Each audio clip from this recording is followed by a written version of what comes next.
পাকিস্তানের প্রধানমন্ত্রী 2 দফা চিঠি দিয়েছেন বাংলাদেশের অন্তর্বর্তী সরকারের প্রধান ডক্টর ইউনূসকে, যে তারা বন্যার ব্যাপারে বাংলাদেশের পাশে আছে।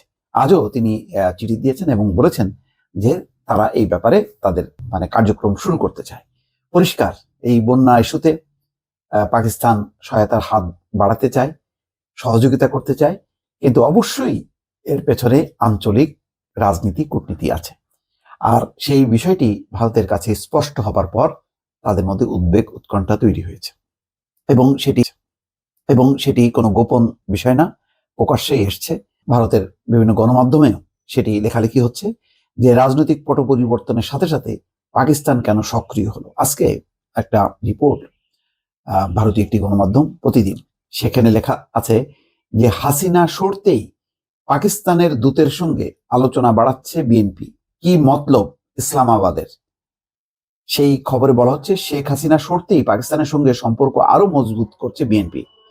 ঘন ঘন ইসলামাবাদের প্রতিনিধির সঙ্গে দেখা করছেন খালেদা জিয়ার দলের নেতা কর্মীরা।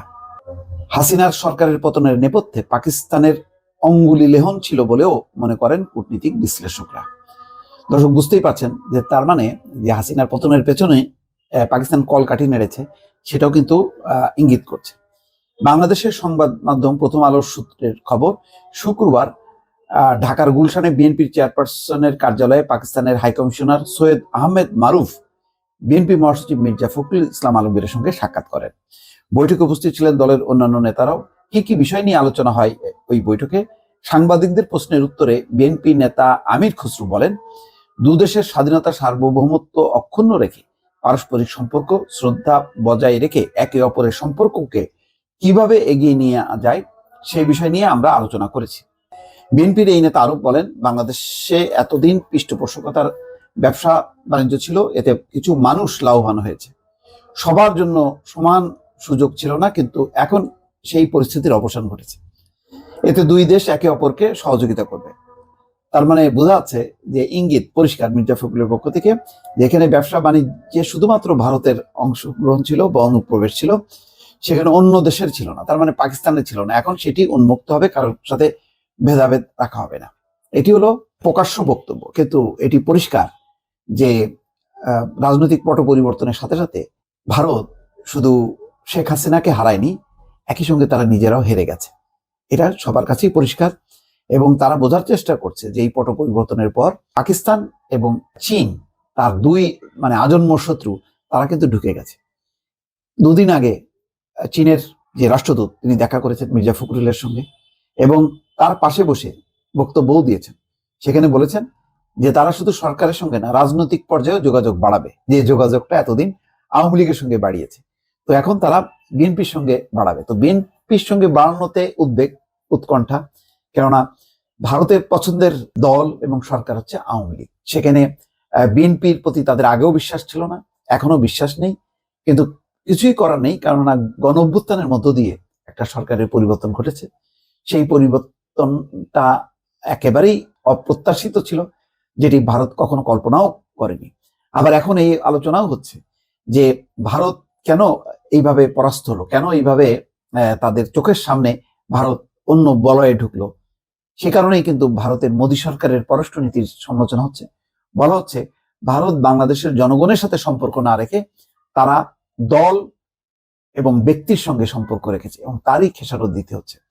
ভারত যদি বাংলাদেশের জনগণের আকাঙ্ক্ষা বুঝতে পারতো, তাহলে বাংলাদেশে একটি ভালো নির্বাচন, গণতান্ত্রিক নির্বাচন, সুষ্ঠু অবাধ নিরপেক্ষ নির্বাচনের ব্যাপারে পশ্চিমারা যেভাবে সক্রিয় ছিল, সেভাবে ভারতও তাদের পাশে এসে দাঁড়াতো। কিন্তু দেখা গেল ন্যাক্কারজনকভাবে ভারত পশ্চিমাদেরকে বাদ দিয়ে শুধুমাত্র তার আঞ্চলিক স্বার্থ, আঞ্চলিক নিরাপত্তা এই কথা তুলে তারা মার্কিন যুক্তরাষ্ট্রকে কোণঠাসা করলো, তাদেরকে দূরে সরিয়ে রাখলো এবং বলল যে বাংলাদেশের বিষয়ে তারা দেখছে যে বাংলাদেশ চীনের বলয়ে ঢুকবে না।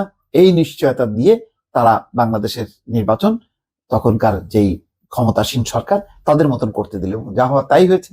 তারা তাদের মতন করে নির্বাচন করেছে, বিএনপি সহ বিরোধী রাজনৈতিক দলগুলো অংশ নেয়নি। এবং এই পরিস্থিতিটা বাংলাদেশের মানুষ ক্ষুব্ধ হলো এবং তারা বুঝতে পারলো যে ভারত আসলে জনগণের সঙ্গে নেই, ভারত কেবলমাত্র হাসিনা এবং আওয়ামী লীগের সঙ্গে আছে। এবং তারপরে তো এই 5-6 মাসের মাথায় যে গণঅভ্যুত্থান হলো, সেই গণঅভ্যুত্থানের মধ্য দিয়ে হাসিনা সরকার যখন উল্টে গেল, সাথে সাথে ভারতেরও পতন হলো। এখন অবশ্যই এখন যারা ক্ষমতায় আছেন, অন্তর্বর্তী সরকার বা যারা ক্ষমতায় আসবে সেই বিএনপি, সবাই মোটামুটি নিশ্চিত যে নির্বাচন হলেই বিএনপি ক্ষমতায় আসবে, বা বিএনপির সহযোগী অন্য যারা আন্দোলন করেছে, কারোর কাছেই আর ভারতের গ্রহণযোগ্যতা নেই। ফলে এই অবস্থায় ভারত অত্যন্ত উদ্বিগ্ন হয়ে পড়েছে যে এই পরিস্থিতি তাদের কাছে কাম্য ছিল না, যে হাসিনা সরকারের পতনের পর পাকিস্তান এবং চীন এইভাবে ঢুকে পড়বে। ফলে এখন তাদের কপাল চাপড়ানো ছাড়া আর কোনো উপায় নেই, এবং সেই সুযোগের অপেক্ষায়, যদি বাংলাদেশ কখনো বেকায়দায় পড়ে, মানুষ যদি বীতশ্রদ্ধ হয়, মানুষ যদি ঘুরে যায়, তাহলে হয়তো ভারত একটা চেষ্টা করবে তার মতন করে আবার সেই তাদের পুরনো অবস্থানে ফিরে যেতে। আপাতত যে ভারত ছিটকে পড়লো, এটা মোটামুটি নিশ্চিত। দর্শক ভালো থাকবেন, আল্লাহ হাফেজ।